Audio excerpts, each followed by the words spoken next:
سلام دوستان من، امیدوارم که حالتون خوب باشه. امروز میخوام چند تا از تجربیاتی که در طول سالها کار کردنم و نقاشی روی پارچه به دست آوردم رو با شما به اشتراک بذارم. شما قبل از اینکه شروع به نقاشی پارچه بکنین لازمه که حتما چند تا کار رو انجام بدین. اولین کار اینه که پارچه ای رو که هنوز روش طراحی نکردین رو به خوبی اتو کنین، چون چروک ها بعداً در موقع نقاشی براتون مشکل ساز خواهد شد. پارچه هایی مثل پارچه های کتان که دلا ارز هستن، در قسمتی که پارچه دلا شده خط اتویی هست که بعضاً کثیف و سیاه هم شده. وقتی که میخواین شما رومیزی، کوسن یا هر چیز دیگه رو برش بزنین، سعی کنین که این خط اتو وسط کارتون نیفته، چون هر چقدر که شما روی این نقاشی کنین، رنگ بذارین، باز هم این خط خودش رو نشون میده.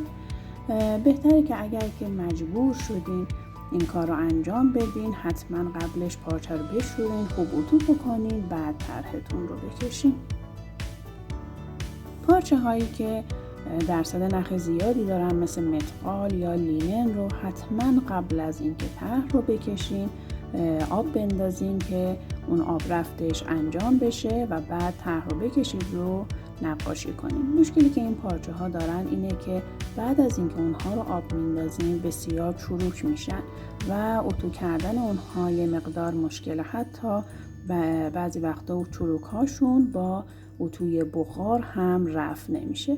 کاری که اینجا باید بکنین اینه که پارچتون رو یا نمدار اتو کنین و یا اینکه اون رو آب بپاشین بعد اتو کنید.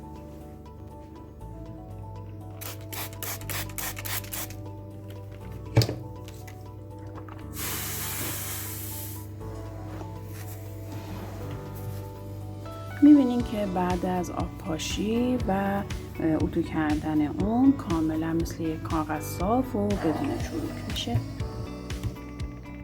کار دومی که شما قبل از نقاشی باید انجام بدین اینه که رنگتون و غلظت اون رو روی پارچه امتحان کنید. اگر که شما رومیزی یا کوسن یا هر چیز دیگه رو بریده باشین برای کارتون، مطمئنا قسمت‌های از پارچه اضافه اومده و شما میتونین روی اون رنگتون رو امتحان بکنید.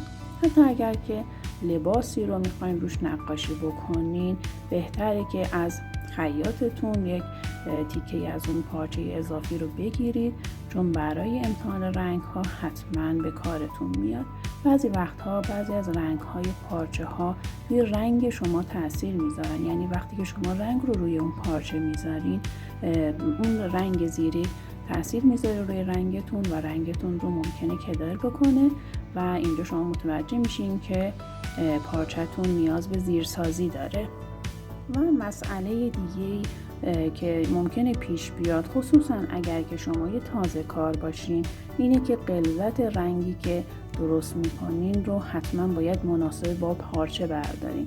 هر چقدر که پارچه های ما نخش بیشتر باشه، لازمه که رنگمون رقیق‌تر و هر چقدر که موادش بیشتر باشه، غلظت رنگمون باید بیشتر باشه. من اینجا 3 تا تیکه پارچه با جنس های مختلف و درصد نخ متفاوت دارم. یک پارچه متقال تمام نخ، یک پارچه کتان و یک پارچه ساتن آمریکایی. حالا میخوام غلظت های مختلف رنگ رو روی این 3 تا پارچه براتون امتحان کنم. من اول اینجا یه رنگ سبز درست کردم و میبینیم که کاملا رقیقه و روی پارچه متقالم میذارم.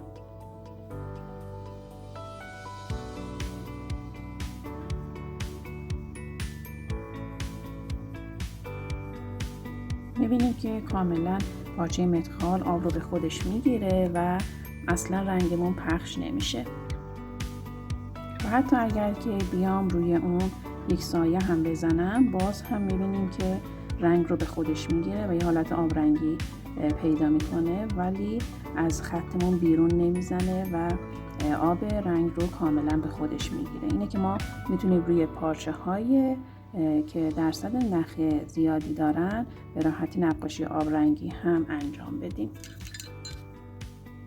حالا همین غلظت رنگ رو میخوام روی پارچه کتان که نخ کمتری داره امتحان کنم.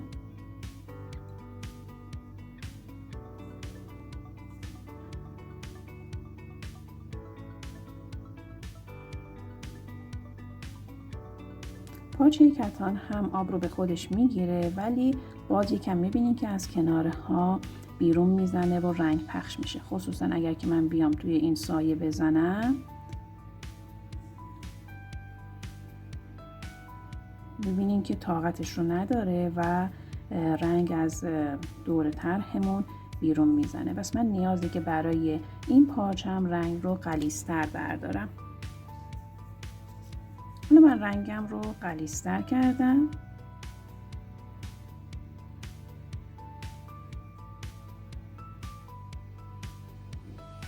و اگر سایه هم بزنم دیگه رنگم بیرون نمیزنه. حالا میخوام همین غلظت رنگ رو روی پارچه ساتن آمریکایی امتحان کنم. میبینید که از همون اول کار رنگ کاملا پخش میشه.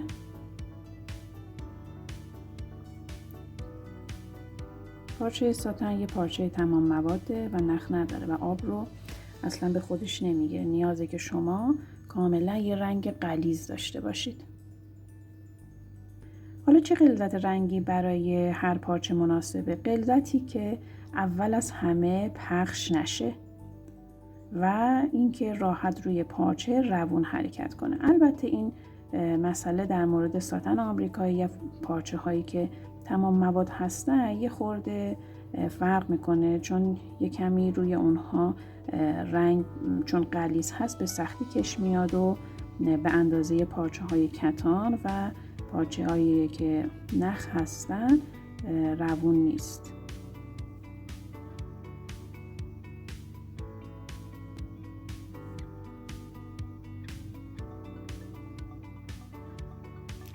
نکته سومی که هنگام نقاشی روی پارچه های بزرگ و به خصوص لباس خیلی به کارتون میاد استفاده از یک پلاستیکه که این پلاستیک میتونه پلاستیک های جلد های کتاب باشه. قسمت وسط اون رو یک دایره به قطر 15 یا 20 سانت میبرین و هنگام کار این رو روی پارچتون قرار میدین.